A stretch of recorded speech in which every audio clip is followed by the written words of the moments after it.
bagaimana kabarnya Bu Zeli? Alhamdulillah baik. Ya, alhamdulillah ya Bu Zeli.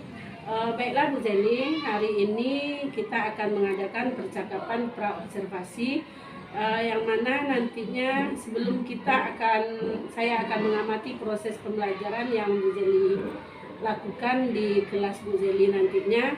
Sebelum itu kita melakukan dulu namanya proses pra-observasi, percakapan pra-observasi. Yang mana adapun tujuannya dilakukan percakapan supervisi. Untuk supervisi ini adalah untuk mengetahui dan juga mengevaluasi bagaimana jalannya proses pembelajaran yang akan Bu Zeli lakukan nantinya. Dan kenapa kita melakukan percakapan ini adalah sebagai persiapan awal untuk supaya Bu Zeli lebih siap lagi dan lebih percaya diri lagi sehingga anak-anak kita nantinya menerima pembelajaran dengan baik. Adapun pertanyaan yang ingin saya sampaikan Bu Zeli, yaitu tentang tujuan pembelajaran. Mungkin Bu Zeli bisa memaparkan sedikit tentang tujuan pembelajaran yang akan Bu Zeli lakukan nantinya. Oke, baiklah Bu Yulia.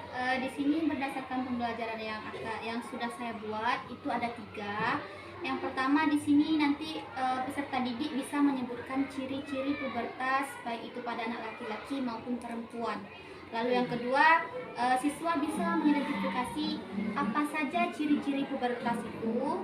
Dan yang terakhir nanti siswa diberikan waktu untuk berdiskusi mengembangkan informasi yang telah diperoleh. Ya, berarti ada 3 ya Bu Zeli ya, tujuan pembelajaran yang akan Bu Zeli lakukan nantinya. Nah, bagaimana dengan cara pengembangan yang akan atau yang ingin Bu Zeli lakukan nanti di proses pembelajaran ini? Untuk pengembangannya Ibu, di sini saya ingin mencapai pada aspek pengetahuan dan keterampilan. Ya, berarti yang pengembangannya nanti Bu Zeli akan mencapai yaitu aspek pengetahuan dan keterampilan. Baiklah Bu Zeli, strategi apa yang akan Bu Zeli lakukan nantinya pada proses pembelajaran? Baik Ibu, untuk strategi di sini saya akan menerapkan pembelajaran yang berdiferensi, yang terintegrasi dengan kesiapan dan kemampuan siswa, baik di bagian keterampilan, keaktifan siswa, atau nanti saya juga menggunakan model yang pembelajarannya berupa problem based learning. Ya, berarti ini nanti pembelajaran berdiferensiasi, terintegrasi dengan kemampuan sosial emosional dan memakai nanti PBL ya Bu Zeli ya, problem based learning. Nah, media apa yang akan Bu Zeli gunakan nantinya pas ketika kita melakukan observasi? Untuk medianya sendiri di sini nanti saya akan menggunakan PowerPoint Ibu. Lalu ada alat bantunya berupa laptop dan LKPD yang nanti bisa diisi oleh siswa sendiri. Iya, baik. Ya, saya rasa itu sangat bagus sekali ya Bu Zeli menggunakan laptop, LKPD. Dan kira-kira ini Bu Zeli kapan nih kita akan melakukan supervisi kelas untuk observasi ini Bu Zeli? Untuk rencananya pembelajarannya ini saya lakukan besok pada hari Selasa. Oh iya. Berarti hari Selasa ya Bu Zeli besok ya. Jadi insya Allah saya nantinya setelah kita melakukan percakapan observasi ini, insya Allah saya akan mengunjungi kelas Bu Zeli dan melakukan observasi kelas, yaitu observasi supervisi kelas. Ya. Nah, satu lagi Bu Zeli, nanti setelah kita melakukan proses observasi kelas nanti saya setelah melakukan itu saya ingin nantinya kita akan membicarakan pembicaraan tentang pasca observasi. Jadi nantinya mungkin kita akan ditemani oleh pengajar praktik saya yaitu Bapak Megia Lover. Nanti kita akan berbincang-bincang juga nantinya setelah supervisi kelas itu. Nah, satu lagi Bu Zeli, ini di akhir pembicaraan kita, apa yang Bu Zeli dapatkan setelah kita melakukan percakapan pra-observasi ini? Sejauh ini mungkin yang saya dapatkan adalah gambaran bagaimana nanti saya akan menggunakan media pembelajaran di kegiatan besok. Ya, terima kasih Bu Zeli atas waktunya, atas percakapan pra-observasi ini. Insya Allah kita besok saya itulah percakapan saya bersama guru kelas 6B yaitu Bu Zeli Ardiana, pra-observasi kali ini. Sampai ketemu lagi, tetap semangat. Salam. Assalamualaikum anak-anak ibu. Waalaikumsalam. Apa kabarnya pagi ini? Nah, sebelum memulai pembelajaran, sebaiknya kita berdoa dulu ya. Ketua silakan pimpin doanya.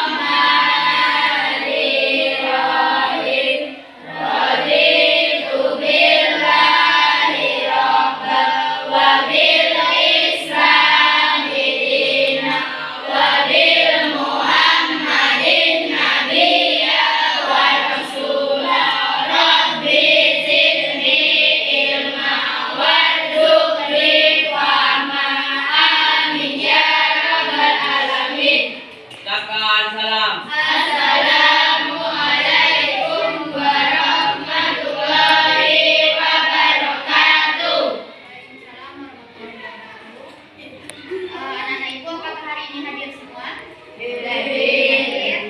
Nah, sebelum memulai pembelajaran, baiknya kita nyanyikan lagu Indonesia Raya dulu ya. Anda bisa mimpin ke depan. Coba Jenny. Yang lain ikuti ya. Nah, kita mulai. Belajar.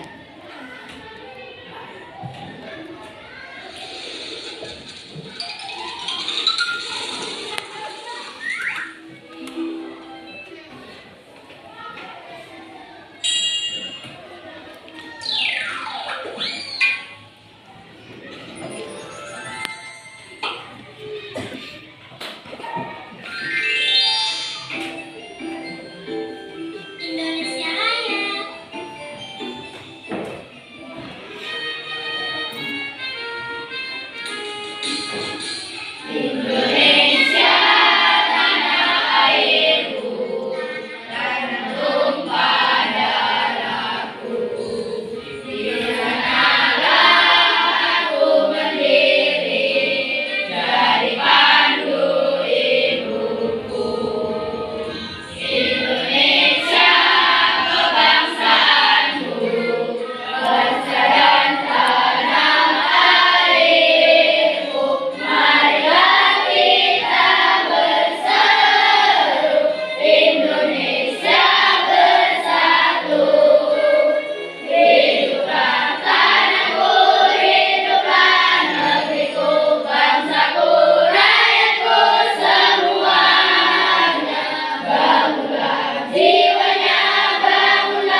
Nah, sebelum masuk ke pembelajaran hari ini, apakah anak-anak ibu tahu apa tema kita hari ini?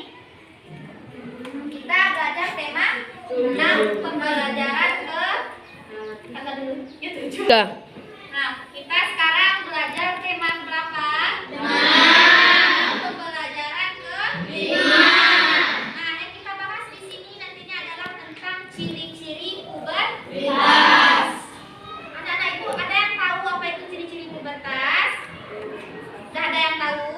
Sudah. Nah, kalau pubertas itu bagaimana kira-kira? Kita melewati masa anak-anak menuju remaja.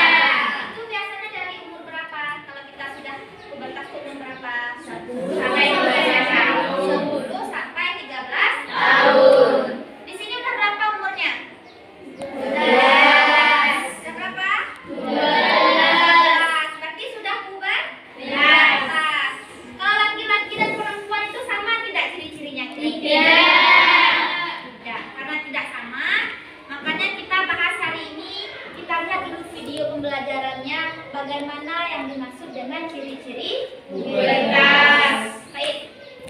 Nah, anak-anak ibu silakan perhatikan ke depan. Di sini ada video tentang ciri-ciri pubertas. Semuanya mengamati ya.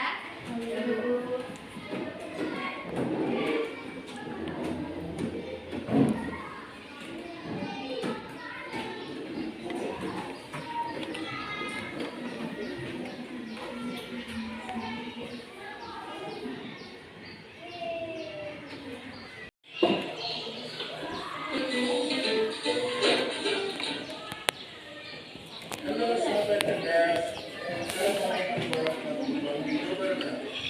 Pada kesempatan kali ini kita akan belajar pada materi IPA kelas 6 tema 6 tentang masa pubertas. Namun sebelum kita mulai pembelajaran kita, jangan lupa baca dulu.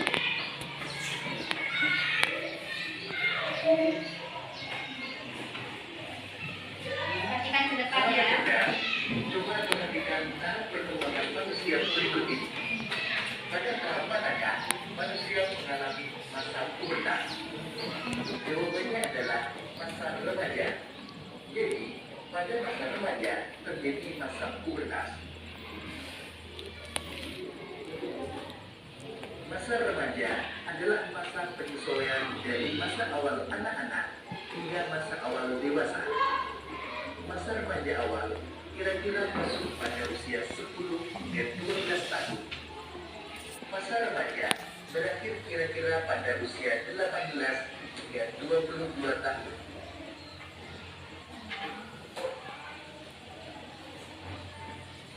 Masa remaja adalah masa memasuki pubertas. Pubertas adalah masa ketika seorang anak mengalami perubahan fisik, pola pikir, dan kematangan fungsi reproduksi.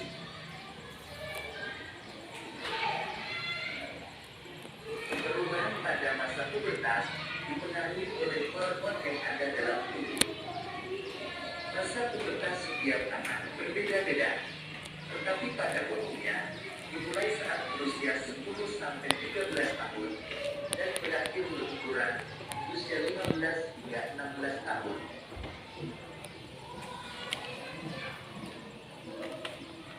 Sahabat cerdas, lalu tahukah kalian ciri-ciri masa pubertas?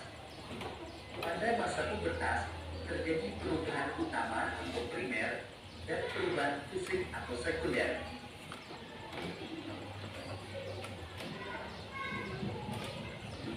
Perubahan primer terjadi di dalam tubuh, sehingga ciri-cirinya tidak tampak pada tubuh. Sedangkan perubahan sekunder terjadi di luar tubuh, sehingga ciri-cirinya dapat diamati.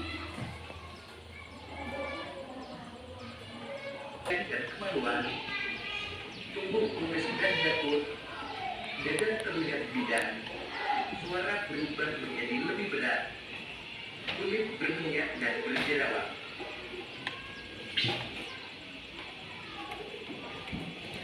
Sedangkan ciri-ciri masa pubertas pada perempuan antara lain perubahan utama atau primer ditandai dengan menstruasi atau haid atau mulai diproduksinya sel telur atau ovum.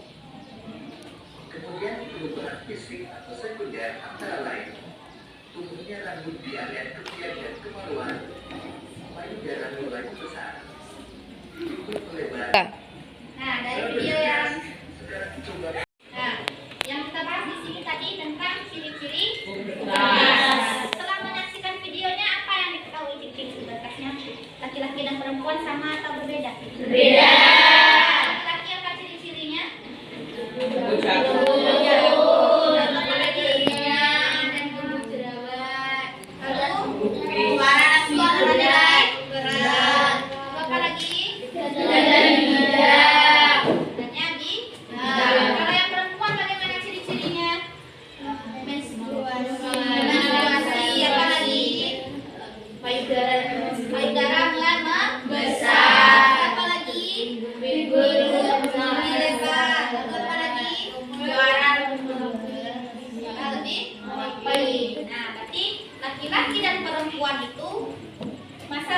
pubertasnya itu memiliki ciri-ciri yang berbeda.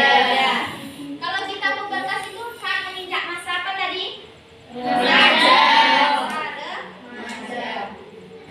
Nah, sekarang silakan anak-anak ibu bentuk kelompok. Satu kelompok terdiri dari 4 orang. Silakan bentuk kelompoknya. Nah, sekarang anak-anak ibu silakan diskusikan dengan kelompoknya masing-masing. Ciri-ciri pubertas pada laki-laki dan perempuan. Silakan berdiskusi dulu.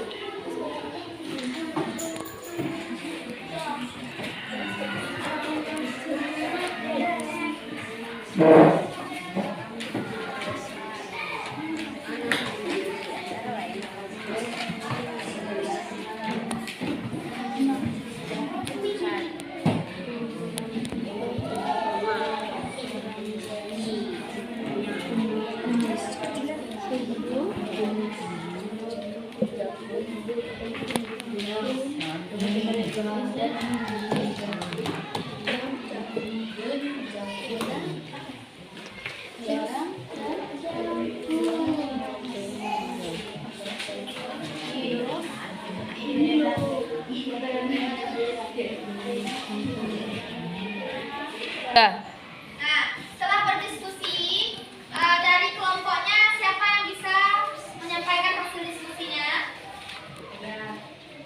Coba kelompok kita. Apa hasil diskusinya? Silakan berdiri dan bacakan.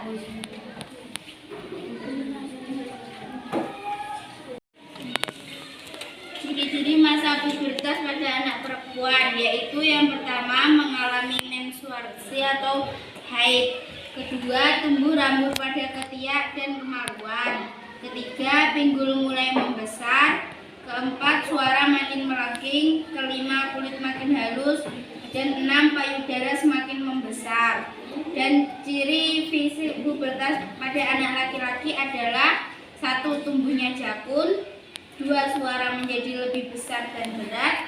3, tumbuh kumis jambang dan janggut. 4, beberapa bagian tubuh ditumbuhi rambut. Dan kelima, dada menjadi bidang. Itulah perbedaan ciri-ciri pubertas antara anak laki-laki dan perempuan. Siapa dulu untuk kelompok? Masih ada kelompok yang lain bisa menyampaikan hasil diskusinya? Siapa kelompoknya ini? Ciri-ciri pubertas bagi anak laki-laki antara lain tumbuh jakun, suara menjadi lebih besar dan berat, tumbuh kumis, jambang dan janggut, beberapa bagian tubuh ditumbuhi rambut, dada menjadi lebih bidang, bahu bertambah lebar, otot-otot makin berisi. Ciri-ciri pubertas anak perempuan. Yang pertama mengalami menstruasi atau datang bulan, kedua tumbuh rambut di beberapa bagian tubuh, ketiga suara menjadi lebih tinggi, keempat pinggul mulai membesar dan melebar, kelima kulit menjadi lebih halus. Oke, kasih untuk kelompoknya ini. Ini sudah paham kan ciri-ciri pubertas pada laki-laki dan perempuan. Nah, dari pembelajaran hari ini yang sudah kita bahas sama-sama tadi tentang masa pubertas dan ciri-ciri pubertas. Nah, anak-anak ibu di sini siapa yang bisa menyimpulkan pembelajaran kita hari ini? Coba deh. Masa pubertas adalah masa dari anak-anak menuju remaja dari umur 10 sampai 12 tahun. Ciri-cirinya antara lain perempuan mengalami menstruasi atau haid, tumbuh mulai membesar, suara makin lembut. Ciri-ciri pubertas pada anak laki-laki antara lain tumbuh jakun, dada menjadi lebih bidang, bahu bertambah lebar. Nah, untuk kesimpulannya hari ini, masa-masa pubertas itu anak laki-laki dan perempuan berbeda. Dari kita berumur 10 sampai 12 tahun. Nah, berarti di sini anak-anak ibu sudah menginjak masa pubertas. Jadi sudah paham pembelajaran yang untuk hari ini? Sudah. Kalau sudah paham, kita cukupkan pembelajaran kita pada hari ini. Silakan disimpan bukunya dan kita berdoa.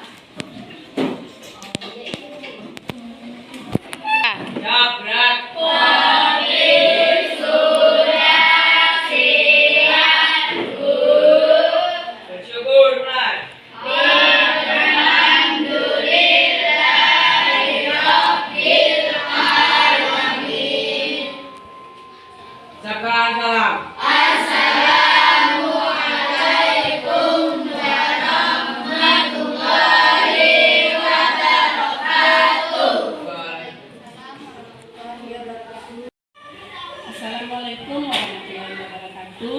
Saya Yulia Isri, calon guru penggerak angkatan 9 PT SDN 095 Kabupaten Pesisir Selatan. Hari ini telah hadir bersama saya pengajar praktik Bapak Media Loper SPD dan Ibu Zeli Ardiana SPD dari UPT SDN 096 Kabupaten Pesisir Selatan. Pada kesempatan kali ini kami akan mengadakan percakapan pasca observasi yang mana sebelumnya saya sudah melakukan supervisi akademik di kelasnya Ibu Zeli, yaitu kelas 6. Baiklah, terima kasih Bu Zeli atas waktunya dan Bapak Medi atas waktunya, atas kehadirannya. Bagaimana kabarnya Bu Zeli? Alhamdulillah. Baiklah Bu Zeli, mengingat kita kembali bahwa tujuan dari pasca observasi ini adalah untuk mengetahui sampai mana pembelajaran yang telah Bu Zeli lakukan kemarin. Dan untuk pertanyaan pertama ini Bu Zeli, bagaimana perasaan Bu Zeli terkait dengan kegiatan observasi kelas yang sudah kita lakukan ini? Nanti sedikit merasakan Ya, karena kita memang melakukannya barang yang begini ya, dan mungkin kita juga belum terbiasa. Apakah Bu Zeli bisa menceritakan kembali tentang apa tahapan-tahapan pembelajaran yang telah Bu Zeli lakukan kemarin dan apa pengembangan yang telah Bu Zeli lakukan waktu kita observasi? untuk tahapannya sendiri di sini saya pembelajarannya membuat perangkat pembelajaran, dan untuk pengembangannya saya mengembangkan dari aspek pengetahuan dan pengetahuan. Jadi kita fokus kemarin di pengetahuan dan keterampilan yang dulu ya. Dan apakah ada hambatan-hambatan yang ada kendala yang terdapat ketika kita proses pembelajaran kemarin itu? Untuk kendala mungkin di sini banyak siswa yang masih aktif pada saat berdiskusi kelompok dan kurang bersemangat untuk melakukan kegiatan kelompoknya dalam menanggapi apa yang diberikan oleh kelompok lain. Misalnya di sini siswa juga kurang terlibat dalam mengerjakan tugas kelompok sehingga yang mengerjakan dia itu saja. Iya. Berarti anak-anaknya kurang aktif ya Bu Zeli ya. Mungkin ada rencana Bu Zeli ke depannya untuk supaya bagaimana anak ini aktif dalam kelompok atau bagaimana menjadi cara mengatasi kendala-kendala tersebut. Mungkin saya nanti akan membagi kelompok siswa ini sesuai dengan tingkatnya lagi. Lebih memperhatikan dari gaya belajar itu baik di segi visual, auditori, dan kinestetik. Iya, setuju Bu Zeli, saya juga setuju. Berarti nantinya kita akan memperhatikan lagi gaya belajar siswa dan minat belajar ya. Anak-anak ini kan berbeda-beda ya Pak ya. Ada auditori, visual, dan kinestetik. Baiklah Bu Zeli, terima kasih atas pengalamannya ya dan jawaban-jawabannya. Mudah-mudahan apa yang Bu Zeli rencanakan ke depannya lebih baik lagi. Baiklah, selanjutnya untuk itu saya memberikan kesempatan kepada Bapak pengajar praktik Pak Medi untuk memberikan umpan balik dari percakapan pasca observasi kami berdua. Pak, silakan. Terima kasih Bu Nenek dan Bu Zeli memberikan kesempatan kepada saya. Di sini saya sebagai pengajar praktek dari Ibu Nenek. Setelah saya mendengar ada percakapan pasca observasi jadi saya melihat Bu Nenek sudah menerapkan teknik coaching ya. Jadi setelah supervisi tentu mengadakan coaching dengan guru yang profesional sebagai supervisor dan baik tadi, dan juga saya sudah mendengar tadi sudah juga ada tindak lanjut dan jadi apa yang dilakukan untuk membenahi proses pembelajaran yang mungkin yang sudah dilakukan oleh guru.